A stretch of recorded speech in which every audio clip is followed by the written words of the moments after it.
जब तुम ये वीडियो देख रहे हो इस वक्त अमेरिका का एक नेबर मुल्क जल रहा है। स्कूल और कॉलेजेस बिल्कुल बंद हैं, फ्लाइट्स कैंसिल हो रही हैं, हर तरफ आग और फायरिंग है। शहर के शहर सन्नाटे में डूब चुके हैं।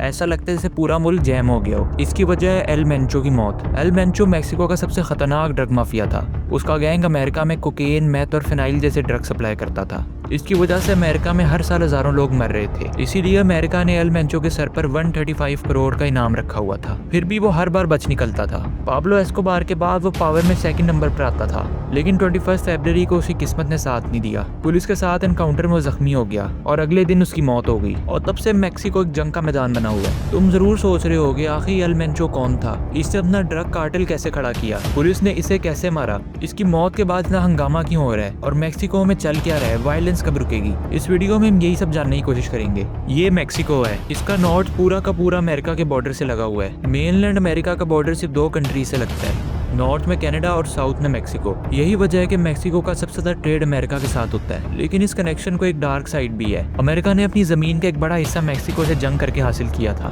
आज भी अमेरिका के साउदर्न स्टेट में मैक्सिकन कल्चर नजर आता है। यहाँ तक तो उनके आपस में गुड कनेक्शन है, लेकिन मैक्सिको ड्रग सप्लायर कैसे बना, वहाँ इतने सारे ड्रग कार्टेल्स कैसे खड़े हुए। इस सब की शुरुआत होती है 20वीं सेंचुरी के स्टार्ट में। 1914 में अमेरिका में हैरिसन नार्कोटिक्स एक्ट पास किया। इसके अकॉर्डिंग अफीम और दूसरी ड्रग्स का डोमेस्टिक प्रोडक्शन बंद कर दिया गया। 1920 में अमेरिका ने अल्कोहल पर भी बैन लगा दिया। इसका मकसद था कि लोगों को नशे की आदत से बचाना, लेकिन इसका उल्टा असर हुआ। ब्लैक मार्केट में इन चीजों की डिमांड और ज्यादा बढ़ गई और यहीं से मैक्सिको के सप्लायर्स को मौका मिल गया। उन्होंने गरीब किसानों से अफीम की खेती करवाई और उसे अमेरिका में बेचकर करोड़ों का मुनाफा किया।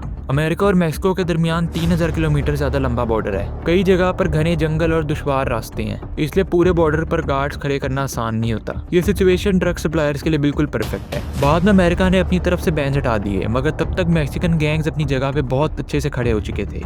फिर साल आता है 1940। सेकेंड वर्ल्ड वॉर में अमेरिका भी शामिल था। जख्मी सोल्जर्स के इलाज के लिए मॉर्फिन की बहुत ज़्यादा ज़रूरत थी। अमेरिका ने चुपके से मैक्सिकन फार्मर से अफीम की फार्मिंग करवाई। इससे फार्मर्स को अच्छी इनकम होने लगी। वर्ल्ड वॉर के बाद माफिया गैंग ने इन फार्मर्स को अपने कंट्रोल में ले लिया। अफीम की खेती और ज़्यादा बढ़ती चली गई। हालात इतने तो हाथ से बाहर हो गए कि मैक्सिको को ऑपरेशन चलाकर अफीम की फार्मिंग बंद करानी पड़ी। लेकिन माफिया गैंग्स को कोई फ़र्क नहीं पड़ता। उन्होंने अपना बेस उन इलाकों में बना लिया जहाँ पुलिस या आर्मी आसानी से नहीं पहुँच सकती। इस सिलसिले में सिनालोआ जैसे इलाके ड्रग ट्रेड के सेंटर्स बनकर रह गए। यहीं से नए नए गैंग्स खड़े होना शुरू हो गए, लेकिन शुरू में ये सब रिलेटिवली बहुत छोटे प्लेयर्स थे। 1980s में कोलंबियन ड्रग कार्टेल सबसे ज़्यादा पावरफुल थे। उस वक्त पाब्लो एस्कोबार का मेडिलियन कार्टेल सबसे खतरनाक माना जाता था। उसके अलावा कैली कार्टेल का भी बहुत जोर था। अमेरिका में ड्रग स्मगलिंग पर उनका ऑलमोस्ट मोनोपोली था। मैक्सिकन गैंग्स उनके लिए सिर्फ ट्रांसपोर्ट का काम करते थे। फिर 1990s आया। कोलंबियन कार्टेल्स एक एक करके कोलैप्स होने लगे। 1993 में पाब्लो एस्कोबार मारा गया। उसके मरते ही मेडेलिन कार्टेल टूट गया। 1995 तक कैली कार्टेल भी खत्म हो चुका था। इससे ड्रग स्मगलिंग बिजनेस में एक बड़ा वैक्यूम पैदा हो गया। इस वैक्यूम को फिल किया मैक्सिकन कार्टेल्स ने। इसमें सिनोलोआ कार्टेल्स और लॉस जेटास सबसे आगे थे। सिनोलोआ कार्टेल एल चापो और एल मायो ने बनाया था। दोनों पहले ग्वादालाजारा कार्टेल के लिए काम करते थे। जब ग्वादालाजारा कार्टेल का लीडर अरेस्ट हुआ तो पूरा कार्टेल टूट गया। उसके बाद एल चापो और एल मायो ने सिनोला स्टेट में अपना गैंग शुरू किया। धीरे धीरे ये सबसे बड़ा कार्टेल बन गया। एक वक्त फोर्ब्स मैगजीन ने एल चापो को दुनिया के सबसे अमीर लोगों की लिस्ट में शामिल किया। एल चापो अपनी लाइफ पर फिल्म भी बनाना चाहता था। उसने कई एक्टर से मीटिंग्स भी की थी, लेकिन फिल्म बनाने से पहले ही वह पकड़ा गया। 2024 में एल मायो भी अरेस्ट हो गया और दोनों अमेरिका की जेल में बंद हैं। लेकिन उनकी गिरफ्तारी के बाद भी मैक्सिको से ड्रग की स्मगलिंग बंद नहीं हुई, बल्कि और ज़्यादा बढ़ गई, क्योंकि उनकी जगह किसी और ने ले ली थी। और ये था नेमेसियो रूबन नोसिक्वेरा कार्वेंटेस, जिसे दुनिया एल मेंचो के नाम से जानती है। वो एल चापो और एल मायो से भी ज़्यादा खतरनाक निकला। जवानी में एल मेंचो कमाने के लिए अमेरिका गया था। वहाँ वह हीरोइन बेस केस में पकड़ा गया। उसने 3 साल जेल काटी। जेल से निकलकर वो मैक्सिको वापस आ गया। कुछ वक्त उसने पुलिस में भी जॉब की। इसी दौरान उसका कॉन्टैक्ट मिलियनों कार्टेल से हुआ और उसने उनके लिए काम करना शुरू कर दिया। वो अपनी बेरहमी के लिए मशहूर था। छोटी सी गलती पर भी लोगों को मार देता था। लोग उससे बेइंतहा डरते थे। लेकिन एल मेंचो किसी के नीचे काम नहीं करना चाहता था। 2007 में एल मेंचो ने अपने दोस्तों के साथ जेलिस्को न्यू जनरेशन कार्टेल यानी CJNG बना लिया। जेलिस्को मैक्सिको का एक स्टेट है और ग्वादालाजारा उसकी कैपिटल है। शुरू में एल मेंचो ने सिनोलोआ कार्टेल के साथ काम किया, लेकिन एक छोटी सी बात ने दोनों के बीच दुश्मनी पैदा कर दी। ग्वादालाजारा में कार्टेल लीडर्स की मीटिंग हो रही थी। इसी दौरान किसी ने दूसरे पर चाय का कप फेंक दिया।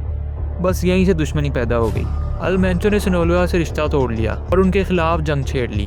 मैक्सिको के मुख्तलिफ इलाकों पर कंट्रोल के लिए दोनों के दरमियान गैंग वॉर शुरू हो गए। 2016 में एल चैपो अरेस्ट हो गया। उसके बाद एल मायो ने कमांड संभाली, लेकिन 2024 में वो भी पकड़ा गया। उसके जाने के बाद पावर वैक्यूम पैदा हुआ। सिनालोआ कार्टेल के अंदर भी लड़ाई शुरू हो गई। इसका सबसे ज्यादा फायदा अल मेंचो को मिला। वो मैक्सिको की ड्रग ट्रेड का बेताज बादशाह बन गया। इसके बावजूद पब्लिक लाइफ से दूर ही रहा। पब्लिक डोमेन में उसकी सिर्फ चंद ही तस्वीरें मौजूद हैं। CJNG बाकी कार्टेल से बिल्कुल अलग था। इसमें 20,000 से 30,000 फाइटर्स थे जिन्हें मिलिट्री स्टाइल ट्रेनिंग दी गई थी। उनके पास मिलिट्री वेपन्स, आर्मर्ड गाड़ियां, रॉकेट लॉन्चर्स और ड्रोन्स तक मौजूद थे। CJNG का बिजनेस पूरे अमेरिका में फैला हुआ था। वो कनाडा, यूरोप, अफ्रीका, एशिया और ऑस्ट्रेलिया तक ड्रग सप्लाई करते थे। उनका मेन बिजनेस कोकेन, मैथ और फिनाइल था। ईयरली टर्नओवर 1 लाख करोड़ से ज्यादा का था। ये कार्टेल रिश्वत से ज्यादा वायलेंस पर यकीन रखता था। 2015 में मेंचो को पकड़ने की कोशिश की गई, लेकिन उसके गैंग ने मिलिट्री के हेलीकॉप्टर्स तक गिरा दिए। 2020 में CJNG ने मैक्सिको सिटी के पुलिस चीफ को मारने की साजिश रची। वो किसी तरह बच गया। अब समझते हैं अल मेंचो कैसे मारा गया। उसे पकड़ने का operation police, special forces, air force, national guard और इंटेलिजेंस ने मिलकर चलाया था।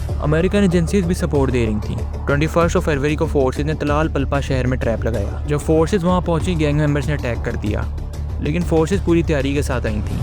काउंटर फायरिंग में 3 गैंग मेंबर्स मारे गए और 3 बुरी तरह जख्मी हुए, जिनमें अल मेंचो भी था। उसे मैक्सिको सिटी ले जाया गया, लेकिन वहां उसकी मौत हो गई। अल मेंचो मैक्सिको और अमेरिका दोनों के लिए मोस्ट वांटेड था। प्रेसिडेंट डोनाल्ड ट्रंप लगातार मैक्सिको पर प्रेशर बना रहा था। फरवरी 2025 में अमेरिका ने CJNG को टेररिस्ट ऑर्गेनाइजेशन तक डिक्लेयर कर दिया था। इसके बाद मैक्सिको गवर्नमेंट पर एक्शन का प्रेशर और बढ़ गया। अल मेंचो की मौत से मैक्सिको ये दिखाना चाहता है कि वो ड्रग कार्टेल्स के खिलाफ सीरियस है, लेकिन ड्रग्स का बिजनेस बंद होने के चांसेस बहुत कम है। मैक्सिकन ड्रग कार्टेल्स किसी एक आदमी पर डिपेंड नहीं करते। उनका नेटवर्क बहुत गहरा होता है। लीडरशिप्स के लिए लोग हमेशा रेडी रहते हैं। ज़्यादा ये हो सकता है कि कार्टेल के अंदर लड़ाई शुरू हो जाए या वो छोटे छोटे गैंग्स में टूट जाए, लेकिन बिजनेस चलता ही रहेगा। एल मेंचो की मौत के बाद उसका गैंग सड़कों पर आ चुका है।